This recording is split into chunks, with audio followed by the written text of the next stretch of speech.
Assalamualaikum warahmatullahi wabarakatuh.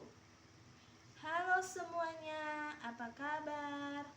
Semoga aku harap kabar kalian sehat selalu. Oke, di sini saya akan menjelaskan mengenai apa sih arti pentingnya harmonisasi sains dan agama. Lalu apa hubungannya? Jadi, di sini saya akan menjawab semua pertanyaan mengenai apa hubungannya dan apa arti pentingnya harmonisasi sains dan agama bagi guru PAUD. Menurut saya, jika saya menjadi seorang guru PAUD, selama beberapa tahun ke belakang ini ada beberapa persebaran wilayah agama dan sains telah mengalami evolusi secara dramatis. Jadi, dalam hal-hal beberapa tahun ke belakang, pastikan kita akan menemui harmonisasi sains dan agama dan tidak jauh-jauh dari masa lampau.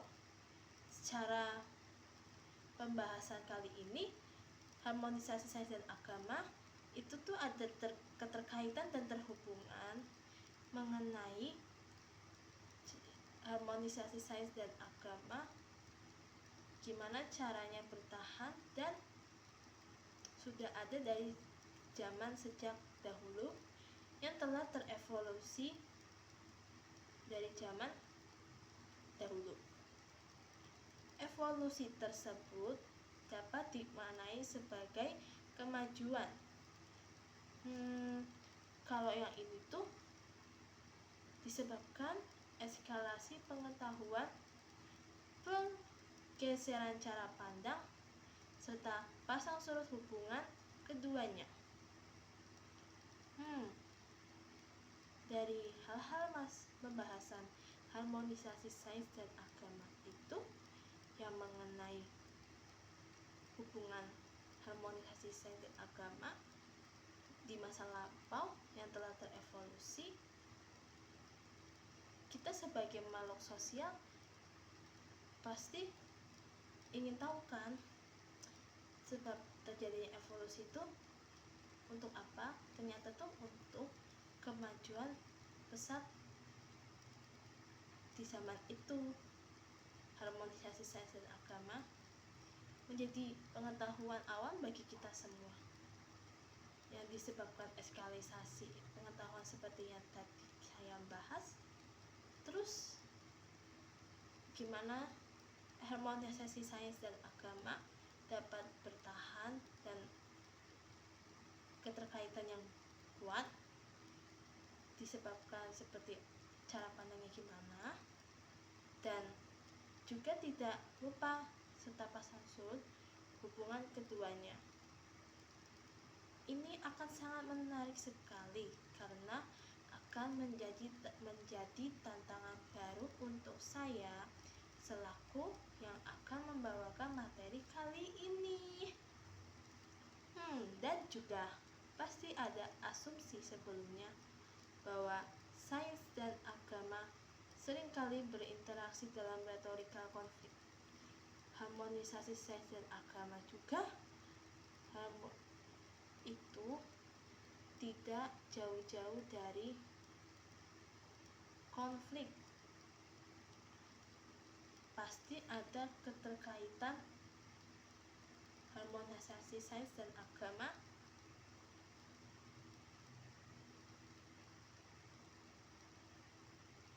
itu dalam berinteraksi pasti akan bertemu dengan konflik. Mungkin yang dimaksud ini karena saat ini hubungan sains dan agama sedang dibangun dalam kerangka integrasi interkoneksi. Meskipun harmonisasi sains dan agama dulu sempat dilanda dengan interaksi retorika konflik, harmonisasi sains dan agama juga saat itu sedang masa membangun. Yang dimaksud membangun kerangka integrasi interkoneksi.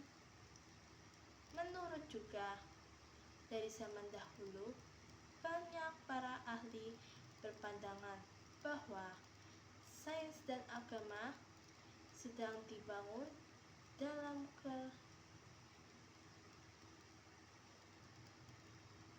itu sedang dibangun juga lebih penting bahwa sains dan agama harus hidup berdampingan secara harmonis. Kenapa begitu?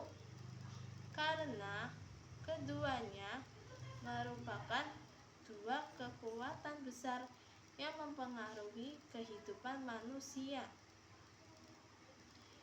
Meskipun zaman dahulu telah dilanda konflik dan bagaimana cara harmonisasi sains dan agama membangun koneksi, integrasi, dan interkoneksinya, tetap saja bahwa sains dan agama itu harus hidup berdampingan secara happy dan harmonis. Ya karena keduanya tuh hal yang penting. Itu tuh karena mempunyai kekuatan besar yang mempengaruhi dan menjadi perubahan yang membawa kebaikan dalam kehidupan manusia. Maka sains dan agama tidak boleh terus-menerus berada dalam ketegangan yang tidak perlu. Meskipun sains dan agama terlibat konflik dan juga dulu sempat ada ketegangan, sains dan agama tidak boleh tetap pada situasi tersebut, alias tidak terupdate. Jadi sains dan agama itu harus selalu ada upaya untuk maju. Keduanya harus berpadu demi menghadapi tantangan kehidupan yang makin kompleks dan problematis. Seperti itu kawan. Apapun itu harus tetap maju. Sebenarnya apa sih yang menjadi tujuan? Apa ya? Apa sih yang menjadi tujuan harmonisasi dengan sains dan agama? Dianggap penting dijabarkan bahwa harmonisasi sains dan agama itu sangat penting karena berfungsi sangat untuk mengembangkan pemahaman yang seimbang antara ilmu pengetahuan dan ajaran agama. Ya kan, di pertanyaan ini pasti kalian bertanya-tanya, memang sepenting itukah harmonisasi sains dan agama? Tujuannya buat apa kan? Seperti kayak di pendidikan, ya kan tadi sudah terjawab. Kita makhluk sosial, makhluk yang senang belajar hal-hal baru. Harmonisasi sains dan agama itu sangat penting juga karena selain kita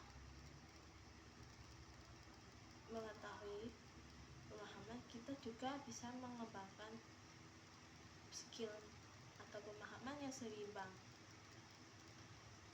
Begitu juga kita bisa menerapkan keseimbangan itu dan ilmu pengetahuan yang kita punya di dasar pelajaran kita ketika kita akan mengajar PAUD. Calon guru PAUD perlu memahami bahwa antara sains dan agama supaya tidak saling bertentangan, melainkan bisa saling melengkapi. Lagi-lagi telah dibahas kali ini antara sains dan agama itu tidak boleh ada pertengkaran yang berakibat memutuskan interkoneksi. Harmonisasi sains dan agama haruslah diusahakan untuk selalu bertahan walaupun ada kompleks dan permasalahan yang telah dilanda itu.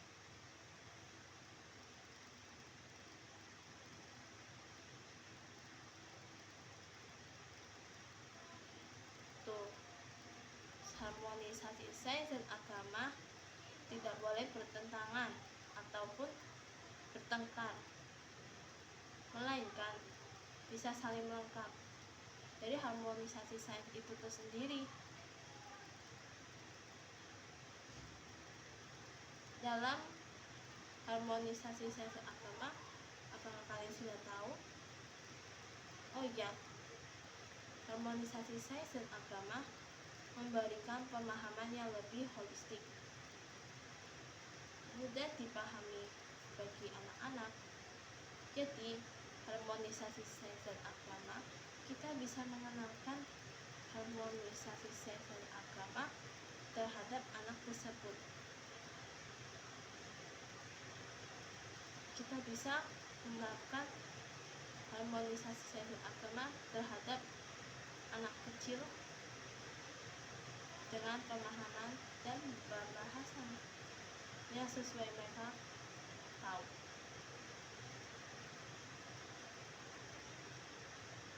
Dari konteks guru PAUD akan memberikan sebuah pemahaman mengenai sains kepada anak-anaknya. Oh iya, pemahaman sains kepada anaknya itu dimulai dari hal-hal kecil loh. Misal, sempat mengamal seperti mengenal alam, tentang makhluk hidup dan fenomena alam. Ya, karena ini ada hubungannya dengan sains.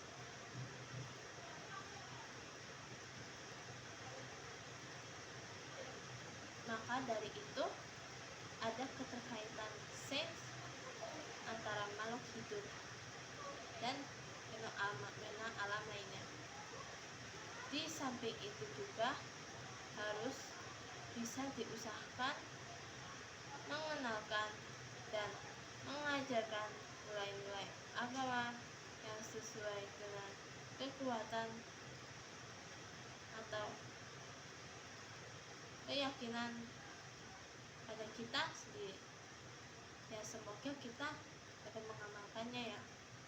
Selain itu, pemahaman yang mendalam tentang harmonisasi sains dan agama juga dapat membantu calon guru PAUD dalam memberikan contoh sikap dan tindakan yang baik.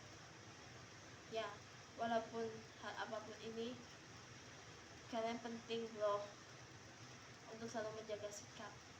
Bagaimana kalau sikapnya itu berbeda balik kita? Itu pun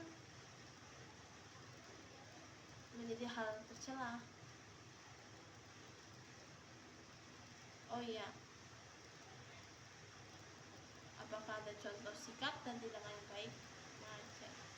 Yaitu, misalnya kita akan makhluk bertoleransi dan makhluk juga membantu orang-orang. Kita juga harus bisa sebisa mungkin untuk membantu. Selain itu,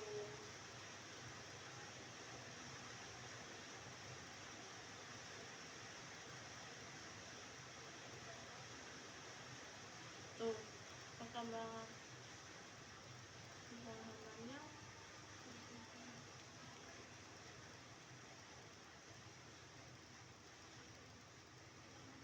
Di samping itu juga harus mengenalkan dan mengajarkan nilai-nilai agama yang sesuai dengan keyakinan mereka.